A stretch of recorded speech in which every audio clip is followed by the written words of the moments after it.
Ciao ragazzi e bentornati sul mio canale. Stiamo vivendo certamente un momento particolarmente tumultuoso della nostra storia, questo va detto, una pandemia che sembrava alle porte, sembra alle porte e ora anche lo scoppio della guerra russo-ucraina.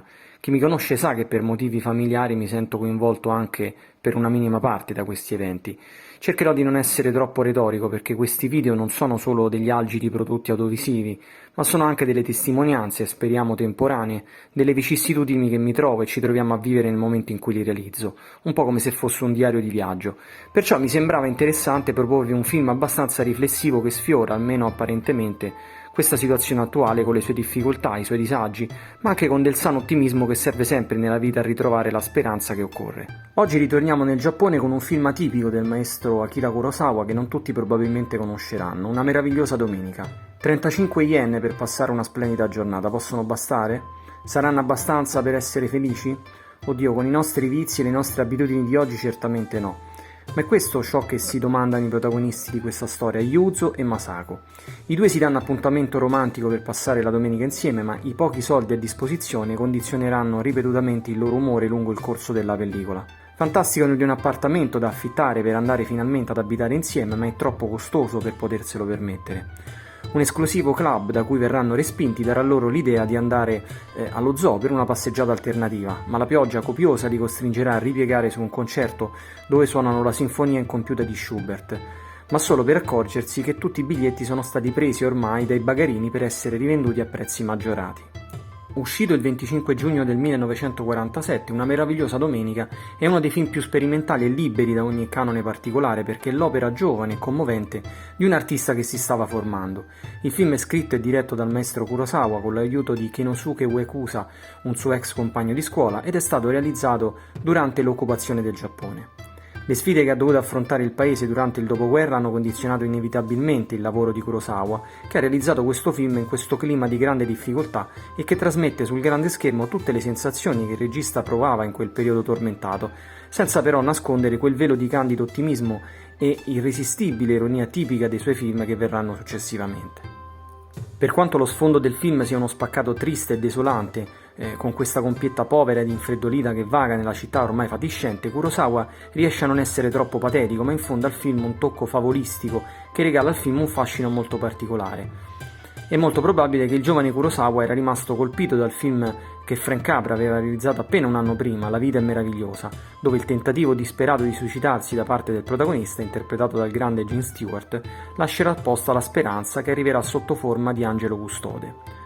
Non c'è da biasimare il maestro giapponese, in fin dei conti La vita è meravigliosa è sempre uno dei film più popolari e conosciuti del cinema americano che ha influenzato moltissime opere che arriveranno negli anni dopo. Lo stesso approccio scanzonato e favolistico, ad esempio, lo ritroveremo pochi anni dopo con Miracolo a Milano di Vittorio De Sica. Il tema era abbastanza inedito all'epoca, l'amore non era un argomento comune nel cinema giapponese post-bellico, quindi già da questo aspetto era un film molto originale per i suoi tempi. Diceva appunto che il momento storico in cui è stato realizzato non era certamente facile e l'approccio ottimista alla vita di questa coppietta che sogna un futuro migliore, cercando di reagire alle avversità della vita e soprattutto alla miseria che li circonda, era certamente qualcosa che non si vedeva facilmente nei cinema giapponesi, dove la miseria è rappresentata in maniera inesorabile e perpetua. Un po' come Kurosawa che sognava di realizzare un grande film come questo, in cui credeva molto e che nacque durante la scissione della famosa casa di produzione Toho, senza l'utilizzo di attori famosi e dando maggiore risalto all'opera stessa e al talento del regista, invece che ai volti noti che vi partecipavano. Per questo fu molto importante l'apporto del vecchio compagno di spola Kenosuke Uekusa, che scrisse insieme a Kurosawa il film con un approccio fresco e giocoso, come se si trovassero ancora a scuola insieme mentre sognavano e fantasticavano una carriera nel mondo del cinema. Senza nessun dubbio la scena più celebre di questo film è quando il personaggio di Yuko invoca l'applauso degli spettatori guardando direttamente nella macchina da presa, una scena che venne ideata proprio ricordando una situazione analoga in cui i due artisti si incontrarono durante la lavorazione di un film dove Kurosawa era assistente alla regia e Uekusa era una semplice comparsa.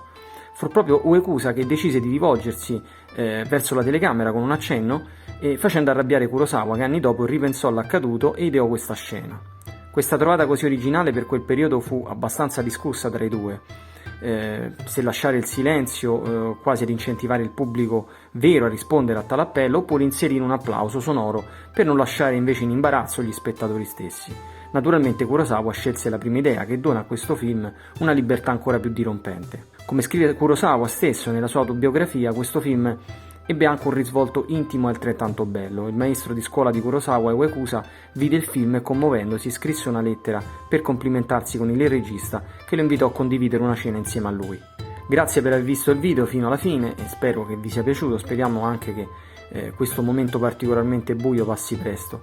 Iscrivetevi al mio canale se non l'avete ancora fatto, invio un saluto a tutti i miei iscritti al canale Makodov e noi ci rivediamo al prossimo video. Ciao ciao ragazzi!